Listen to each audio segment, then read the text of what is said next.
সব কিছু ছেড়ে আমাদের সাথে। তুমি যদি এটা বিশ্বাস না করো, আল্লাহ তোমার হাতের মধ্যে আল্লাহ পাকের নাম লিখে দিয়েছেন। হাতের মধ্যে আল্লাহ কি লিখে দিয়েছেন? নাম লিখে দিয়েছেন। কিভাবে? আলিফ লাম লাম হা।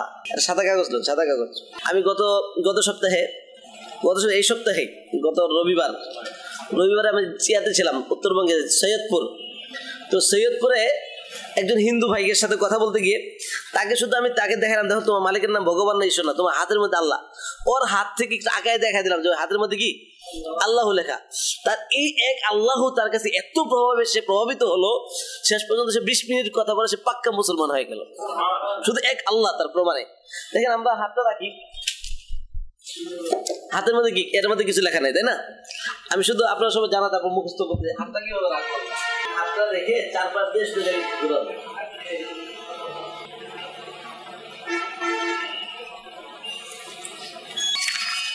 বলুন তো কি হলো? এটা প্রত্যেকটা মানুষের মধ্যে হাতের মধ্যে আঙ্গুল 5টা আছে কিনা? হিন্দু যদি বলে, কোন একজন হিন্দু বা খ্রিস্টান যদি বলে যে না আমি আল্লাহকে মানবো, তো ওর হাতের মধ্যে কি লেখা? কিন্তু ভগবান ঈশ্বর গড় সে কি করতে পারবে না, প্রমাণ করতে পারবে না। এর দ্বারা বোঝা যায় যে মালিকের নাম কি আল্লাহ, ভগবান না, ঈশ্বর না, গড না। আমি নিজেও দেখেছি অনেক অমুসলিম তার হাতটা দিয়ে আপনি ঘুরায় দেখা দিবেন, সে আশ্চর্য হয়ে যায়, আজিব তো। যদি বললাম একজন অমুসলিম একজন হিন্দু তার সাথে মাত্র 20 মিনিট কথা বলে আর শুধু এটা দেখাই দিয়েছে, সে এক আল্লাহ দেখেছে কি হয়ে গেছে, মুসলমান হয়ে গেছে। কারণ আল্লাহ পাক তার নাম তাকে দৃষ্টান্ত দিয়ে দিয়েছেন। এরপর চেহারার মধ্যে আল্লাহ লেখা। প্রত্যেকটা লোগো থাকে, একটা প্রতিষ্ঠানে কি থাকে, আপনাদের প্রতিষ্ঠানের লোগো আছে না, একটা লোগো আসুনা ট্রাস্ট।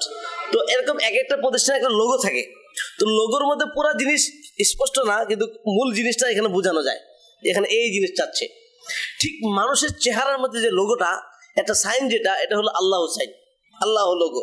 আপনি মানুষের এই চেহারার মধ্যে খেয়াল করবেন যে আল্লাহ লেখলে যে সিস্টেম, মানুষের প্রত্যেকটা মানুষের চেহারার ওই সিস্টেম। দেখেন আলিফ লাম লাম হা, কি হলো আল্লাহ, কি হলো আল্লাহ। এই তাহলে 2 লাম, দেখেন এখানে 2 লাম মিলে গেছে না? তো 2 লাম মিলার জন্য 2টা লাম মিলে গেছে। ঠিক প্রত্যেকটা মানুষের থুতোর মধ্যে কি আছে, 2টা হাড্ডি মিলে একটু ভাগ আছে, হ্যাঁ তাই না? তাহলে বোঝা যায় 2 লাম কি হয়ে গেছে, মিলে গেছে। এদের বোঝা যায় মালিকের নাম কি, বলেন মালিকের নাম কি আল্লাহ। এটা আপনার সবাই জানা যে হাতের মধ্যে আল্লাহ পাকের গুণবাচক নাম কয়টি? এটা হাতের মধ্যে ডান হাতে আগে 1 পরে 8, 1 10 8 18, বাম হাতে আগে 8 পরে 1 8 10 1 81 আর 18কে যোগ দিলে যোগফল কত হয়? আল্লাহ পাকের গুণবাচক নাম কয়টি? 99টি। এরপর দেখেন শুধু এখানে শেষ না, আল্লাহ পাক তার নাম যে আল্লাহ, এটা উনি বিভিন্নভাবে প্রকাশ করেছেন। মানুষের কানের মধ্যে দেখবেন, প্রত্যেকটা মানুষের কানের ভিতর ভালো করে খেয়াল করবেন, ওখানে আল্লাহ লেখা।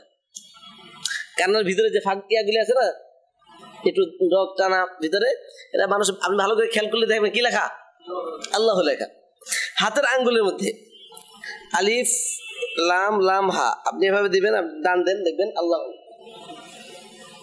ইয়াগুলি আছে না, আলিফ লাম লাম হা, এই যেভাবে দিলে কি হয়ে যায় আল্লাহ। আঙ্গুলের মধ্যে আল্লাহ, হাতের মধ্যে আল্লাহ, চেহারার মধ্যে আল্লাহ, কানের মধ্যে আল্লাহ। আল্লাহকে বাদ দিয়ে কোথায় যাবে মানুষ? তার সকল মানুষকে বিশ্বাস করতে হবে কাকে, মানতে হবে কাকে? আমরা মূলত অমুসলিমদের এই দাওয়াতটা দিব। এইভাবে দাওয়াতের একটা কৌশল, তাহলে বুঝাইতে সহজ হয়। তোমার আমরা তাকে বলবো ঠিক আছে তোমার ভগবান কোথায় লেখা আছে? সারা পৃথিবীতে কোনো প্রমাণ দেখাতে পারবে না, কোনো সময় পাওয়া যায় নাই গোস্তের টুকরোর মধ্যে কি লেখা আছে ভগবান। ঈশ্বর পাওয়া গেছে, পাওয়া যায় নাই। গড লেখা আছে, পাওয়া আমাদের বাড়ি দিনাজপুরে বীরগঞ্জ থানায় কিছুদিন আগে, আগের বছর ওখানে পাওয়া গেছে গোস্তের আপনার একটা গাভীর গায়ের মধ্যে আল্লাহ কুদরতি ভাবে। হিন্দু বাড়িতে গাভীর গায়ের মধ্যে কি আল্লাহ লেখা, অনেক মানুষ যে দেখেছে ওখানে। এই সব কিছু দ্বারা বোঝা যায় আল্লাহ। কিন্তু এখানে একটা মজার বিষয় আছে, আপনি গড পাবেন না কোথাও, ঈশ্বর পাবেন না। অনেক সময় খ্রিস্টানরা করে কি, বিভিন্ন চিহ্নের মধ্যে ক্রসটা দেখায়, কি দেখে আল্লাহ, সব জায়গাতে আল্লাহ দেখান। তারা করে কি বানিয়ে বিভিন্ন 2 ঢাল, অনেক সময় ইয়ার মধ্যে দেখা থাকলে 2 দিকে 2 ঢাল চলে গেছে, তো একটু নিচে থেকে কাটে দেখো এটা ক্রস দেখা যাচ্ছে। আচ্ছা কোষ কি আল্লাহর নাম? কি বলেন? কোষ কি আল্লাহ? তাহলে বোঝা গেল তো আল্লাহ ভগবান কোথায়, গড কোথায়, ঈশ্বর কোথায়, এই সব কিছু তারা বোঝা গেল। মালিকের নাম কি?